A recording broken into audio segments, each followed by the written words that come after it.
Olá pessoal, aqui quem fala é a Diana, eu sou nutricionista e esse é o canal Nutri Explica.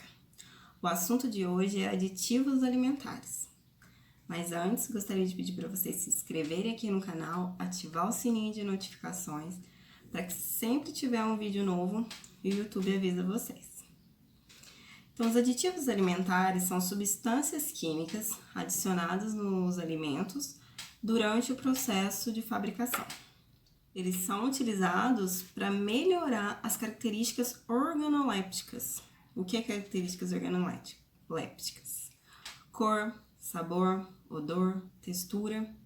Além disso, eles aumentam o tempo de prateleira desses produtos alimentícios. A indústria utiliza mais de 5.000 compostos químicos diferentes na produção dos alimentos. Eu vou citar apenas os mais utilizados. Alguns especialistas questionam a segurança do uso dos aditivos alimentares, esse consumo diário, porque ele pode trazer riscos toxicológicos como alergias, irritação estomacal e hipersensibilidade. Então, vou começar falando sobre o benzoato de sódio. Todos esses aditivos alimentares, eles contêm uma sigla. Então, eles podem aparecer na lista de ingredientes com o nome ou com a sigla. Por isso que é sempre importante vocês olharem a lista de ingredientes. A sigla do benzoato de sódio é E211. Então, ele é um conservante contra bactérias e fungos. É encontrado em recheios de biscoitos, com sabor de fruta, doces, peixes industrializados, molho para salada, refrigerante e cerveja. Alguns problemas que ele pode causar para a saúde está relacionado à urticária, né, quando dá vermelhidão na pele, inchaço e asma. Existem também estudos relacionando a hiperatividade em crianças. A eritrosina, sigla E127. É um corante de cor rosa cereja, então está presente na maioria das guloseimas. Foram encontradas evidências de que ela atua como inibidor da dopamina.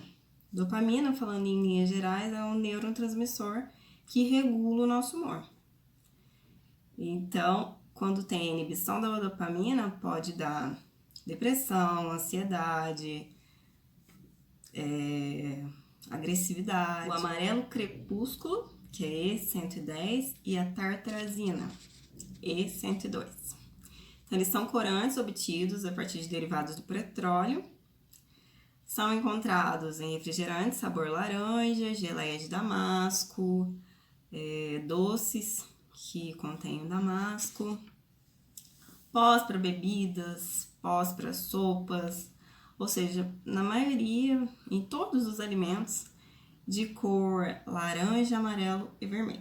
Então, salgadinho de pacote, macarrão instantâneo, eles podem causar hipersensibilidade, então, alergia, se manifestando como urticária, asma e em algumas pessoas mais sensíveis até mesmo asfixia. BHA, que é E320, e BHT, E321. Então, eles são conservantes utilizados principalmente para evitar a rancificação das gorduras. Então, eles são encontrados em todos os alimentos mais gordurosos, alimentos que contêm queijo, sopas.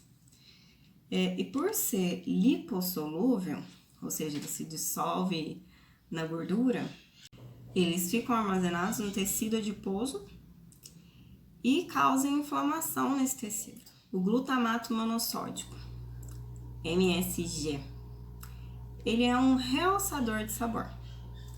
Então, ele estimula receptores específicos na nossa língua, provocando o sabor umami.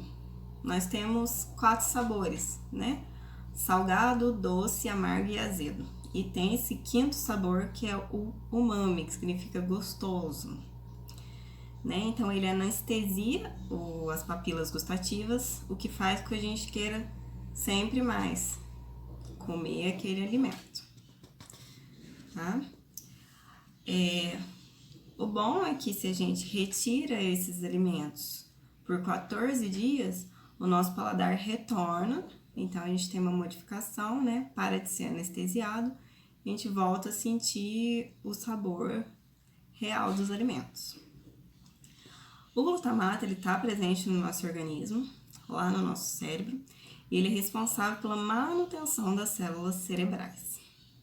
Só que ele tem uma quantidade limite, nem a mais, nem a menos, porque ele é excitatório. Então, a alteração na concentração de glutamato, ela está muito correlacionada com depressão, epilepsia e esquizofrenia, porque o excesso de glutamato é um dos fatores que pode estimular a morte dos neurônios. Por esse excesso de estimulação, a gente chama de excitotoxicidade glutamatersa. O consumo excessivo de glutamato monossódico pode causar vários problemas. Alteração de memória, alteração de concentração, toda a parte motora, sensação de tempo e espaço. E os efeitos dele é cumulativo. Então, ele é mais impactante nos dois extremos de idade. Então, em crianças, porque a barreira hematoencefálica, que é a barreira que protege o cérebro, ainda não está totalmente formada, então passa com mais facilidade. E em idosos, né, pela acumulação do glutamato monossódico, podendo levar a problemas neurológicos. O aspartame. O aspartame é um adoçante artificial e ele é formado por 2 aminoácidos. Aminoácidos são as pequenas partes que formam as proteínas. Então, é formado por fenilalanina e ácido aspartico. Então, esses aminoácidos, eles existem no nosso corpo, naturalmente no sistema nervoso central. E também em quantidades controladas. Eles possuem função excitatória e regulatória. Só que o que acontece? Quando a gente consome uma proteína que contém esses 2 aminoácidos, primeiro a gente quebra a proteína, então tem todo o processo digestivo para depois absorver, então demora um tempo para isso acontecer. Quando a gente consome o adoçante, geralmente no cafezinho, 2, 3, 5, 10 cafezinhos por dia, você tá todo o tempo, durante todo o dia, consumindo esses aminoácidos e eles entram direto, porque eles já estão quebrados. Então, você tem uma excitação constante, podendo levar à morte neuronal, podendo provocar depressão, ansiedade, alteração de humor, tremor, enxaqueca e até mesmo convulsão. O nitrato. O nitrato é um conservante e ele está presente nos embutidos, que ele dá aquela cor rosinha para os alimentos. Então, o que acontece? O nitrato, quando ele está no estômago, ele sofre a ação do ácido clorídrico, se transformando em nitrito. Quando chega no intestino, as bactérias se transformam em nitrosina. A nitrosina está relacionada a câncer. Por isso, ele é limitado, tem uma quantidade limitada para ser usado pela Anvisa. Então, é um pouco assustador, né? Esses aditivos alimentares.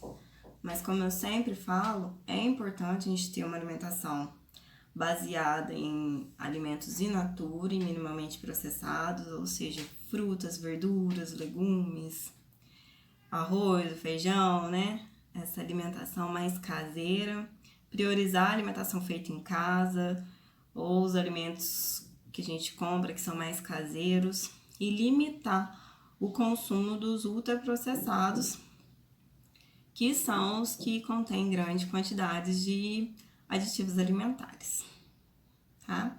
Leiam os rótulos, leiam a lista de ingredientes, porque é lá que vocês vão saber se nesses produtos alimentícios tem aditivos alimentares. Não são todos os alimentos industrializados que contêm aditivos alimentares. Então, é importante ler a lista de ingredientes. Se vocês quiserem que eu faça um e-book com o nome desses bonitos, né? Porque tem o nome e tem a sigla também para vocês levarem na hora de fazer compra, né? Para identificarem.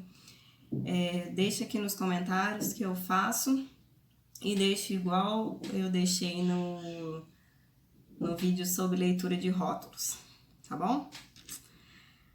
Muito obrigada, até a próxima!